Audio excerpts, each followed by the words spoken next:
Hey guys, welcome back to Zone 2. So today we are gonna go check out some horror stories.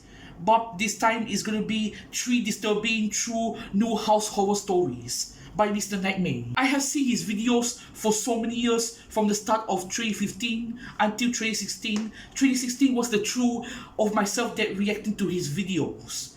And now I'm already here and this one is probably going to be my first reaction to his videos.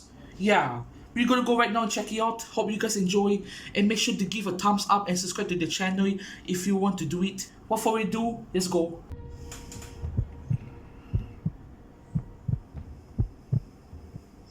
This happened a few years ago, but it still gives me an unsettling feeling whenever I think about it. The only reason I'm talking about it now is because I feel like it's been long enough since it happened and I won't risk anything by putting it on the internet. Back then, my wife and I had just moved into the suburbs from the city. We just had our third kid, and between the baby stuff, the toys, and the general chaos, our apartment felt way too cramped. We found a nice house in a quiet, safe neighborhood. The neighbors described it as the kind of place where you'd feel fine leaving the doors unlocked. The house itself wasn't massive, but it was definitely a step up from the tiny space we'd previously been living in. One of the features that caught my wife's eye was the backyard. It had this beautiful, slightly overgrown garden with a few old statues scattered around. That's cool. They were weathered, a little eerie looking, like something out of Game of Thrones. I know it sounds weird, but my wife and I loved it. Said it gave our yard character. I was pretty indifferent, so I left everything as it was, statues and all. I figured it was less work for me, which I was never going to complain about. A few days after we moved in, I was looking out the window, taking in the yard, when I noticed something odd. One of the statues, an angel I think, was facing away from the house. All the others were facing toward us, so it looked strange. I could have sworn they all faced the same direction, but I didn't really know for sure. I didn't think much of it, and just assumed I was misremembering things. The next morning, I looked out the window again, and that's when I noticed it. Another statue had turned around, again facing away from the house. This time, I knew something was up. I had never been more sure about anything in my life. I asked my wife about it, but she just shrugged it off and said she hadn't noticed anything. What the fuck? I thought maybe it was my son Jimmy. He was a little prankster back then, always up to something. But when I asked him, he just looked at me like I was nuts. I doubted he'd do something like that anyway. I knew something was going on though, but I couldn't prove it. I didn't want to make a big deal out of it, so I tried to ignore it. Besides, I had bigger problems to worry about. I don't like admitting it, but money was really tight during that time, and I lived in perpetual fear that I was going to lose my job. A few days went by without anything strange, and I started to relax. But then, one evening, I looked out the window, and my heart nearly stopped. What? All of the statues were lined up in a row at the very edge of the house, just standing there. It was a freakish sight, like something out of a horror movie. I know it sounds ridiculous, but part of me could feel all those eyes looking at me. My breathing went shallow. I couldn't decide whether it was more scary or bizarre. I went outside to get a closer look, trying to make sense of it. Before opening up the back door, I took a few nervous glances around the yard to make sure there was no one out there. It was daylight, but I was paranoid. Eventually, I worked up the courage to open the door and go inspect the statues. I went to lift one of them and immediately realized something. Those statues were heavy, way too heavy for one person to move alone. I couldn't even budge one of them on my own. What did we see? As I was debating what to do, my wife came outside, and the look on her face told me she was just as freaked out as I was. She suggested maybe some of the other neighbors were messing with us, trying to scare the new people on the block, but that explanation literally made no sense. We had met all of the neighbors. No, that doesn't make sense at all. How the neighbor would do a prank on you guys? Because that doesn't make sense. Very true, what your wife say right there. And what you mean those statues are heavy? Bro, what do you mean those statues are heavy? Are they dead bodies in there? Are they dead bodies? I can see where this story will go. Number one, when you open the tin the next day or few months later, he will see a dead body. All the dead bodies in those statues. Or number two, somebody is pranking them. And just tell them, hey, watch out for us, I will come and kill you. Yeah, in the side of the house. If that's gonna happen, I don't know what to say, dude. I don't know what the fuck it will happen. I don't know what's the outcome. They all seemed like fairly normal people. Plus, I had trouble believing that anyone sane would do this to a family with young children. This was harassment, not some harmless prank. Yeah. We ended up calling the police, but as you might expect, they couldn't do much. They suggested putting up some security cameras, but we didn't have the money for that. I told the cops we would, but on the inside, I was really reluctant to do something so drastic. They left, and I guess I felt a little better, even though my wife was still extremely shaken up. My wife and I did everything we could to hide the situation from our kids. Say what you will, but we didn't want to scare them. Nothing happened the next day, or the next.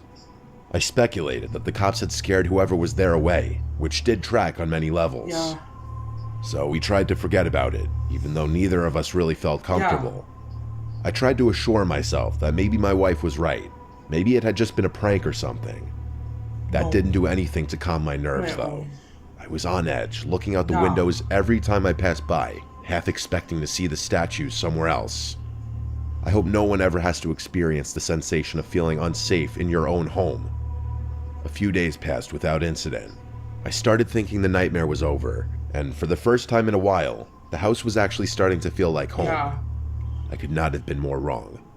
It was a weekend. I don't remember whether it was Saturday or Sunday, but it was definitely a weekend since my kids didn't have school. After some breakfast, I went outside to play in the yard with my kids, and that's when I saw it. Spray painted in big black letters on the back wall of our house were the words, "Go away." I nearly dropped my... I knew it. I freaking knew it. I knew it was gonna happen. I freaking knew it.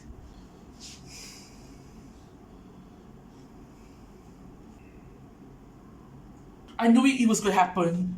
Yeah. I freaking knew it. Holy Christ, dude. Fucking hell. That's the most insane thing ever. To do that to a family. Fucking hell, man. If these are the gangsters or just thief robberies breaking into your house, you need to call the police immediately again, man. But it's time wait for those people to come in. Until when they come in, you got them in the right move. That's what you need to do. My son when I saw it. Without thinking, I rushed my kids inside and told my wife to stay in the house with them. I don't know what came over me. I'm not that brave of a guy, but I started sprinting through the garden, screaming threats at whoever had vandalized my house. Adrenaline was coursing through my veins, and I was looking for a fight. No one was anywhere in my yard, though. Eventually, I gave up looking.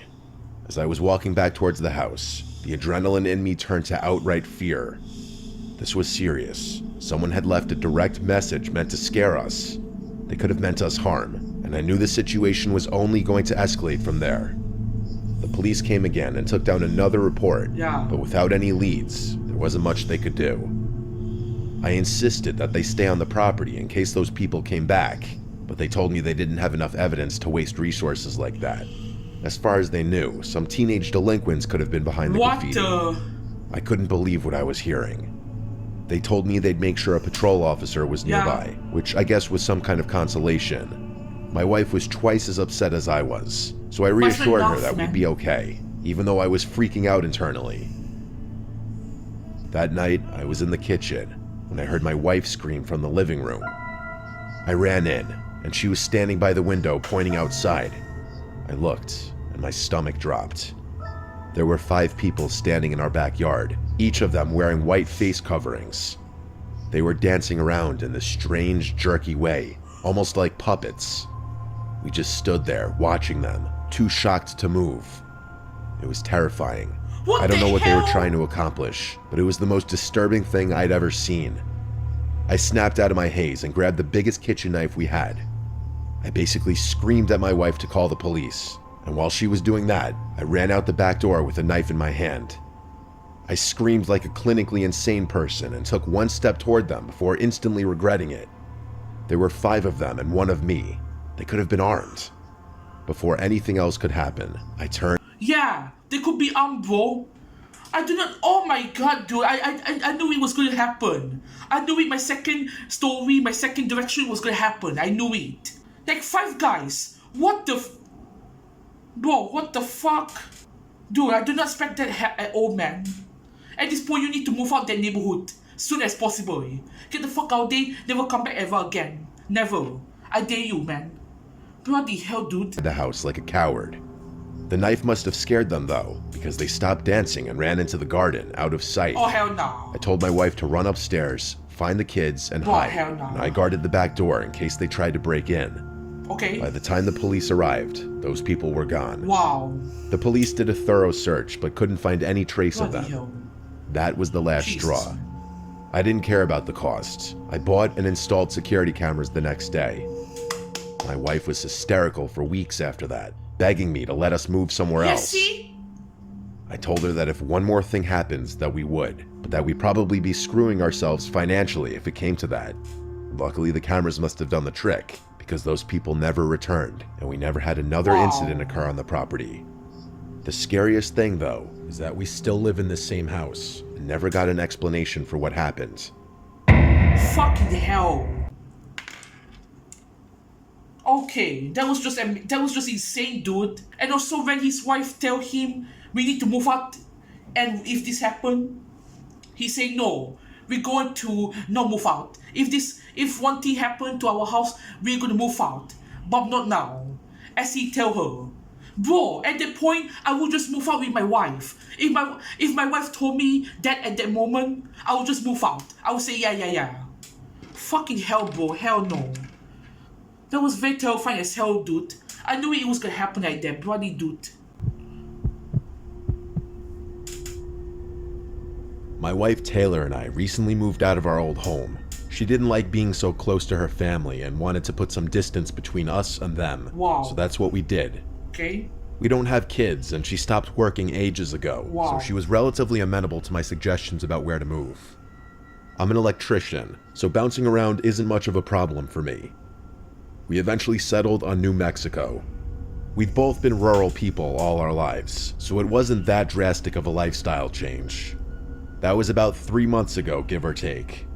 We found a fantastic deal on a place way out in the country.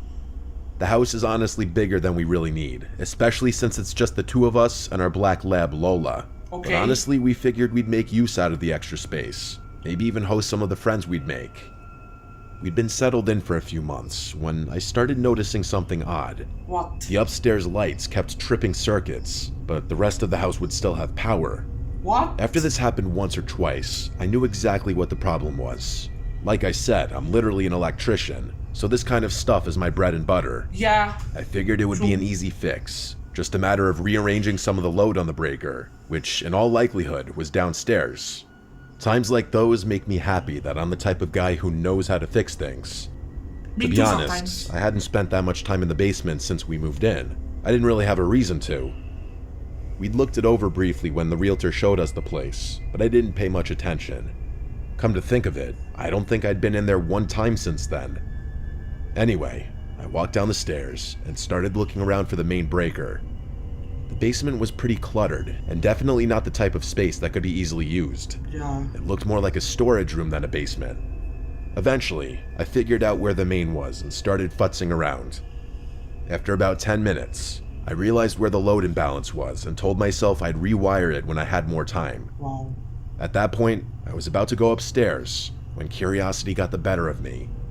I figured since I was down in the basement already, it probably wouldn't be a bad idea to have a look around. After all, this is my house, and it was honestly a little strange that I didn't know every square inch of it. Like I said, most of it was filled with old furniture and a bunch of junk. Wow. There wasn't anything particularly interesting down there, and I eventually concluded that trying to transform it into a usable space would be way too much of a hassle. That's when I noticed something odd. In the far corner of the basement, behind a stack of old wooden chairs, was a large metal door. It was strange because this wasn't just any door. It looked industrial grade. It was also a lot taller than most normal doors would be, and it seemed pretty thick too. I walked over to it, and my suspicions were confirmed. It looked like the type of door you'd see securing a walk-in safe or some kind of panic room. My first thought was maybe it was a tornado shelter or storm room or something. but that would be a weird surprise. You'd think the realtor would have mentioned a feature like that. No! I tried to open it, but the handle wouldn't budge. It was locked. I immediately went upstairs and started rummaging through the drawer of keys the previous owner had left behind in case we locked ourselves out or something. Okay. But none of them worked on the door. Wow. I must have tried like 15 keys or something, but no luck. I eventually told Taylor about it, and she was just as curious about it as I was. I'm still not sure how, but she worked. Yeah. I'm also very curious, bro. You guys do not know your house got something like that in the basement. Like something very industrial, like very metal, so like 1940s or 1970s Cold War style, but like a big vault. Bro, what is this house? That's why everybody need to learn the lesson. When you buy new house to stay there, if you're a businessman, or you're a couple, a family, or you're just yourself, or herself, if you buy new house, you have to be careful because you do not know what's gonna be underneath your house. What lies in there. What it will be in there. What secret will be in there. A vault door, a creepy man, a homeless man, or just a creepy attic. That's why everybody need to be careful when they buy a new house. Fucking hell. Magic, and we were able to get in contact with the previous owners. It was that exact phone call that took me from curious about the situation to downright concerned. They were a little odd on the phone and would pause every so often. Yeah. Like they were thinking carefully about what they were saying or trying not to say too much. No, they keep it secret, man. Part of me wishes I had recorded the conversation, but hindsight is 20/20. When I asked about the door, they got quiet. Eventually, the wife said it was just a safe room in case of a tornado. I told her that was great, but we were unable to use it since it was locked. After another pause, she claimed they'd lost the key and told us to just ignore it. I thought that was extremely unlikely, That's just a lie. since they had literally left us keys to random doors that we'd probably never need to lock. The way she said it gave me a really bad feeling in my gut too, but there was nothing I could do. That's We ended odd. up hanging up almost immediately after that, as they were definitely not trying to make small talk. Taylor tried to laugh it off, told me I was overthinking it, but I couldn't let it go. No, bro. Over the course of the next few weeks, I would occasionally wander down the stairs and just stare at that door, wondering what could be inside. I tried everything I could think of to open it, even some tricks I'd picked up from work, but it was no use. The lock was solid. Wow. I ended up giving up for about a week, but the curiosity ultimately got the better of me. Fast forward to 2 days ago, when things took a wild turn. What? After my wife's wishes, I decided to hire a locksmith. He came over, and I let him do his thing down there. After about 30 minutes, I went downstairs to check on him. He told me that the lock was unusually complex for a simple panic room. Those were his exact words. I was worried he wouldn't be able to get it open, but to my surprise, he actually managed to crack it after another half hour. Okay. I wish he hadn't. Inside, the room was set up like some kind of shrine. There were old black and white photographs on the walls, all covered in strange symbols that I didn't recognize. In the center was a chair, just facing the wall. It looked like someone had spent a lot of time sitting there, just staring at nothing. In one corner, there was a cot with crumpled blankets, and it smelled stale and kind of gross. Then I noticed the trash. Empty chip bags, crumpled water bottles. The realization smacked me in the face. Someone had actually been staying down there, and not that long ago. I was dumbfounded. I didn't think the situation could get much worse. Bruh, what But of the course, hell? that's what happened. As I was trying to take it all in, I noticed a second door on the far right side of the room. It was small and half hidden by the minimal light, but it was there. What? I opened it and realized it led to a set of stairs that led to the cellar door outside the house. I felt like such an idiot. I hadn't even had the foresight to check the cellar door when we moved in, since I just assumed it led to the basement. What the fuck? Bro, that is crazy. This is insane. Like, what the hell? You guys do not check this room like before, in the other side of the door outside your house. You should just go outside your house, go to the other door there outside and open it, and you go inside here. That's how you can get in there. Bro, that's crazy. There's a chain in this room, there's black photos everywhere. What the fuck, dude? This is why I say hell nah. This is the time where you get the fuck out of the house. Just leave, bro. What the fuck? The time we'd lived here, I had never even opened it. My bewilderment at the whole thing soon became terror. Someone had literally been living in my house for who knows how long. Things started clicking in my brain. Since moving in, my wife and I had noticed a few weird things that we couldn't explain. Most of the time it was just things going missing. Until that point, I had just assumed my wife had misplaced things, which she did have a tendency to do. This discovery changed everything though. Someone had been living in our house. That's crazy. I had to repeat that thought a dozen times in my head before I could fully wrap my mind around what was going on. Hell no, dude. I didn't know who had been in there or why, but I knew I didn't want them coming back. I tried calling the previous owners, demanding an explanation, maybe even threatening legal action, but they wouldn't pick up. Wow. Either they disconnected their number or they just didn't want to deal with it. Taylor was freaked out, and I was too. No way, bro. That night, I took some heavy furniture and barricaded the cellar door from the inside. Yeah. I found a heavy-duty looking chain and padlocked it shut for good measure. Okay. I didn't care what it took. There was no way I was letting someone sneak back in through that door.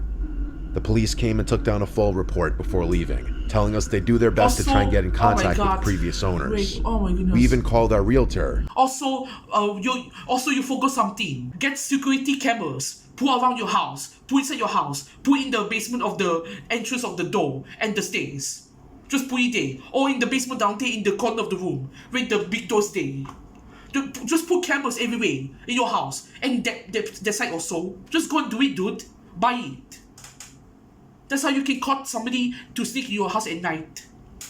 That's how you caught a robbery in your house. If you buy security cameras. That's how you can get the police to know and they will arrest somebody else. That's how you do, dude. That's how you fucking do.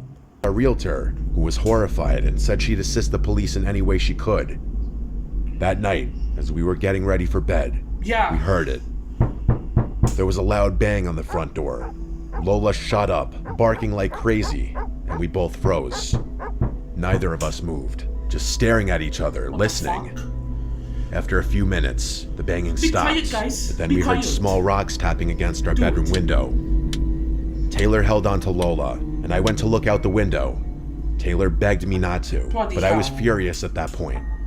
In my mind, I was preparing to fight whoever was out there. Oh, hell no. I grabbed the baseball bat from under the bed and yanked the curtains away from the window, but I couldn't see a thing.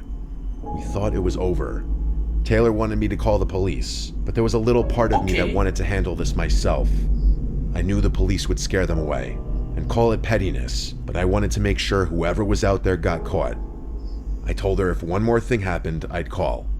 But then from downstairs, I heard the sound of glass shattering. I sprinted downstairs just in time to see two figures running away from the house. The kitchen window was completely shattered. It was then that I called the police, who showed up not long after. They searched the house and the basement, but there was no sign of forced entry into the storm room. They didn't find out. Bro, this is crazy. What the fuck? Oh my god, that is insane. Oh my god, I just can't believe they just do that. Dude, freaking hell. I really know they already armed robbery with something or just a weapon. Oh my god, dude, freak F. They really scared the fuck out of me, man. Bloody hell, dude. Bro, then you need to get the police faster to the house or call the SWAT team to arrest them. That's what I would do. I would go extreme more than other people. I would call the military and the SWAT team to arrest these people. I would do that. Also the police. Oh my god, dude. Property either. Their best guess was that whoever had been living down there was angry when they realized they were locked out and decided to come back and scare us. I was both furious and horrified. My wife has been a wreck ever since. The police escalated the situation since an actual crime happened and said they're working on tracking down the previous owners, but that it could take a few days. That was 2 full days ago, and we still have not been able to get in contact with them. I think the police scared away those squatters though, at least for now, as they haven't been back to our house since. I'm actually shocked that something like this could even happen in the first place. If we can't get in contact with the previous owners soon, I have absolutely no idea what I'm gonna do. I'm fully prepared to defend myself, but I hope it doesn't come to that. Bloody hell, dude. You do not expect this to happen? This can happen to other people also. Just think, dude. Oh my god, just be smarter. If you want to think about this will happen later, be smarter. Just be smarter. Just be like that, bro. Oh my god. Next time, just lock your house, lock your door, lock your window, lock your back door, lock your window of the kitchen, lock your window as upstairs or your rooms, and also your window of your bathroom, also your basement door. Just lock all them. Just do it, man. Also close the curtains every place. Bloody hell, dude. Just take some measurement and try to yearn, okay? You will get better soon. I'm very sorry what happened to your wife. I'm very sorry what happened to her. I hope you guys will have a good time. Pray for God you guys will have a good time over there and never have this happen again. Bloody hell.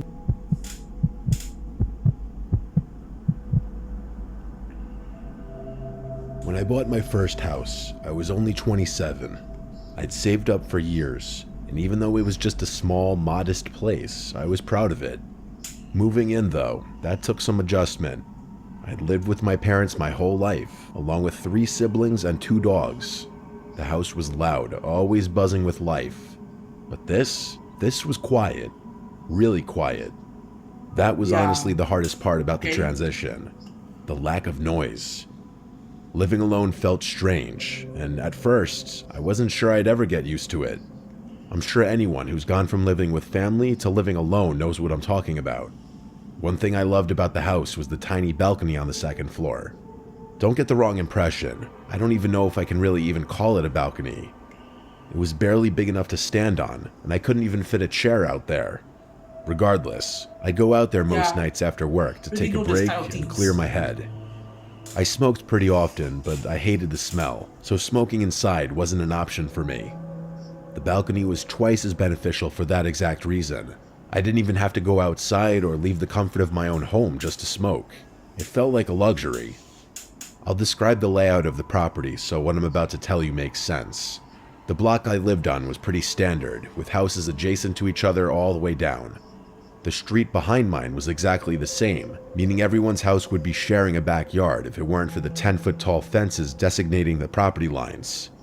From my balcony, I could see over my backyard neighbor's fence and into his yard. You could see the whole place, really. After a few weeks, I realized I'd met almost all the neighbors except him. Come to think of it, I don't think I had ever seen him, let alone have a conversation with him. The guy never waved and never came over. I never saw him in the yard or at the bedroom window. Nothing. It was like he didn't exist. If it weren't for the occasional bedroom light on at night, I would have assumed the place was deserted. I guessed that there was an old person living there since the grass looked like it hadn't been cut in years, and I never heard any sounds from their yard. Such an introvert. After another week, curiosity got the better of me, and I decided to go introduce myself and at least put a face to the name. One Saturday, I walked around the block to his place, expecting to knock on the door and maybe make some small talk. But the house looked rough. Rough was an understatement. It looked completely untouched. The yard was a mess, overgrown with weeds, and the whole place looked like it had been ignored for years. The paint was chipping, some of the siding had been scratched off, and the walkway was stained. The doorbell was broken, so I gave a few loud knocks and waited. Nothing. I felt awkward standing there and started to wonder if maybe the place really was vacant. But then I saw a slight movement behind the window shade. Just a flicker, like someone was peeking out. That was enough for me. Someone was in there, spying on me, but wouldn't open the door for some reason. I turned to leave, when all of a sudden, the door flew open, slamming against the wall like someone had ripped it open in a violent rage. I jumped back, totally thrown off.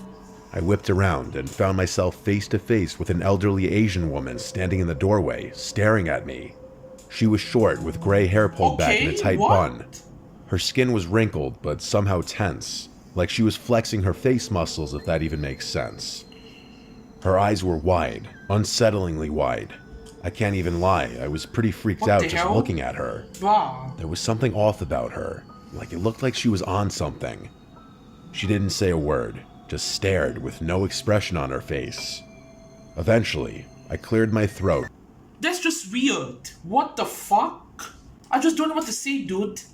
Why is the old Asian woman just right there, like staying in that house? Why she's there? That's just so sad, man. Is it her parents are gone already or something?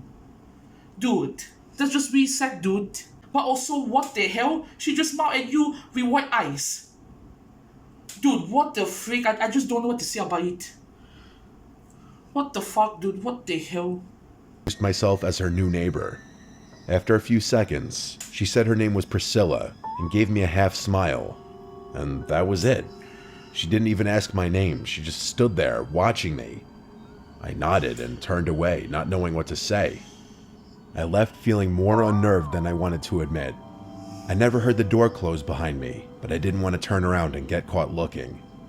Later that night, I went out to my balcony like usual, trying to forget about the strange interaction. At that point, I had no idea of the ordeal that I had just gotten myself into. When I glanced over the railing, there she was, that crazy-looking lady from earlier, standing dead center in her yard, looking straight up at my house. She didn't move, didn't call out, just stood there staring. It was one of those moments where you wonder if you're actually seeing what you think you're seeing. I didn't know if I should say something, wave, or pretend like I hadn't noticed her. It was one of the freakiest things I'd ever seen, and I didn't know how to handle it. I went back inside and told myself she was just a little messed up in the head, and that I shouldn't be getting worked up over a harmless old lady. But it didn't stop there. The following night, I saw her again, but this time, she was moving from one window to another inside her house, watching me from each one. Although I pretended not to notice her, part of me felt like she knew that I knew she was watching. I was hoping she'd stop, but she didn't. She was still looking at me when I finished smoking and turned to go inside. Dude. Out of curiosity, I peeked out one of my windows about 20 minutes later to see if she was still looking at my house. To my horror, she actually was. I called my dad, and he told me that she probably had dementia or something, and that she was most likely just lonely or confused. Dude. He told me that I should actually feel bad for her. It was kind of hard to feel bad for someone who was borderline stalking me, but my dad calmed my nerves and assured me that she was harmless. A few nights passed without anything weird happening. I didn't see her in her yard or at any of her windows. I thought maybe my dad had been right, and was starting to feel glad that I hadn't done something drastic. That is, until one morning, when I found a woman's sock on my side of the fence, just sitting in my yard. I stared at it, feeling a chill run through me. This wasn't just her strange behavior anymore. She'd been on my property. I didn't know what to do. I didn't want to confront her, but I was starting to feel like I couldn't ignore it either. No way. I should have called the police right there, but I didn't because I didn't want to create issues with a neighbor. That night, as I was laying in bed, the doorbell started ringing. Not once, not twice, at least a dozen times. One right after the other. I didn't even need to look. I knew it was her. Bloody hell. In my tired haze, I wasn't thinking clearly. I was more annoyed than scared. I got up, threw on a shirt, and went to the door, telling myself I'd just ask her to leave me alone. I told myself that I'd been putting this off for long enough, and it was about time I dealt with it. I have no idea why I wasn't scared in that moment. I still look back and cringe at how flippantly I handled the situation. I don't even want to say I was naive, but I can't think of a better word to describe my attitude to it all. The second I opened the door, she lunged at me. She ran full speed at me with a kitchen knife in her hand, her face twisted in rage. She started screaming, yelling something about how I had taken her son from her. I barely had time to process what was happening. I grabbed her arm, managing to wrestle the knife out of her grip, and I pinned her down on the floor. She was easy to overpower, but that didn't make the situation any less terrifying. What the hell? Freak off, man! Oh my god, you're done. You're fucked right now, bro. I don't know why you do that. You're fucked. You actually fucked, bro. If I was there, I would never open the door. I would never do it. I would just go to the kitchen and call the bloody police. The bloody police. The popo. Bro. Freaking hell, man. Gosh, dude. That is insane. What the freak? That's why you are so cringe, dude. You need to get better yet, though. Freak off. Oh my goodness, dude. This is actually really insane, dude. What the fuck? My heart was racing and my hands were shaking as I held her there and called the police. Finally. She was still screaming nonsense about her son and told me that she was going to kill me. Jesus At Christ. one point, she tried to bite me, but I wasn't going to let her go until the police arrived. Fucking zombie asshole. It was the longest 5 minutes of my life. Jeez. She never stopped screaming or squirming the entire time. Bloody hell, dude. When the police finally arrived, they restrained her and forced her into one of their cruisers. Freaking hell. She screamed the whole time, and I could still hear her screaming even after they shoved her in the car.